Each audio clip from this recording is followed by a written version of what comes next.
discourse going on right now in the world that all discussions seem to lead back to that inherently at some point.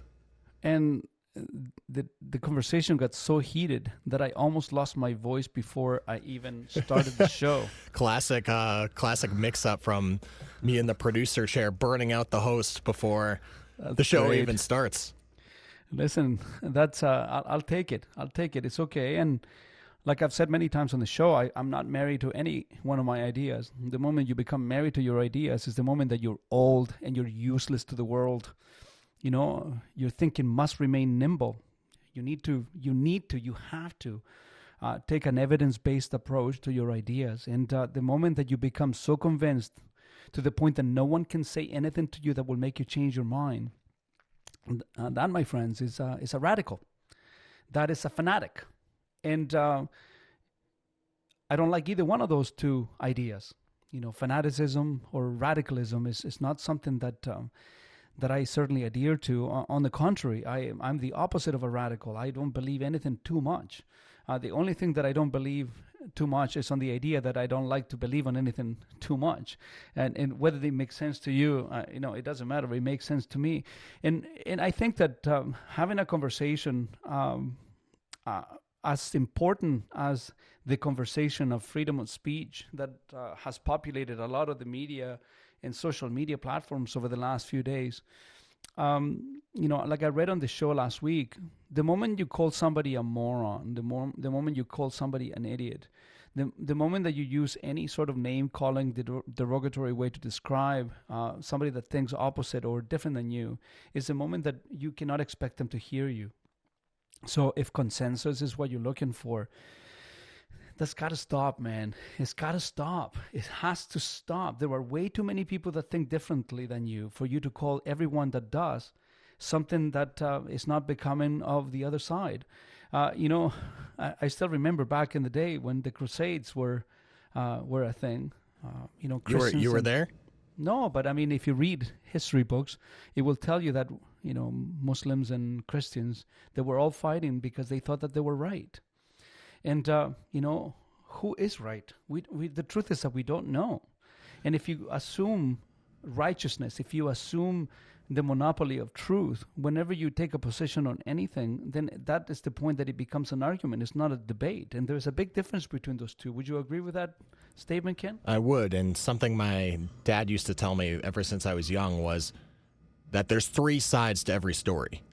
There's your side, there's my side, and then there's the truth. And oftentimes the fundamental misunderstanding is that when we look at the other person's argument or the other person's perspective, inherently we assume if it's different than ours that their perspective is wrong. And this is a discussion that you and I have had oftentimes, that just because somebody has a different idea or a different perspective because of their upbringing or where they were brought up or the experience that they've had growing up, it doesn't inherently make that experience wrong.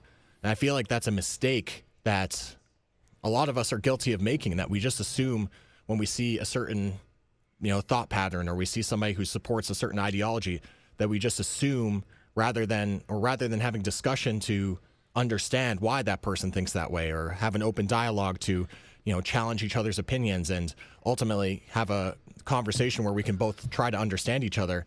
Inherently, we just fall into the trap of just saying, well, I'm on the other side, so I must be right and they must be wrong. Well, I think that you're right. You're absolutely right on what you're saying right now. And here's the problem: that there's a big difference between being a good person and being a nice person. I think that those two things are opposite. When somebody, I mean, if you're talking to one of your friends and you're going on a date and you say to your buddy, "Hey, does this look okay?" And even though you look hideous, and your friend is being nice to you and said, "No, I know that looks pretty good." They're worrying about your feelings more than about the truth. Greg, I gotta be honest. You gotta tell your friend if they don't look good. But the same way you gotta tell them if they got the spinach in their teeth. You gotta tell them if they're. But this is the problem, not Ken. Buttoned up correctly. In order for you to be good, you cannot care about people's feelings. And the moments of feelings get involved is when logic often goes out the window. I have no control over your feelings. I have no one has any control over everyone's feelings. Feelings are a decision. You decide to feel offended. You decide to feel insulted. You decide to feel slighted. Those are decisions that you make. I think that we need just to make better decisions. And, I guess, following the words of Plato, who said that the fate of those who don't care about politics is left to those that do. And I think that what is happening right now is being viewed from an extremely partisan standpoint,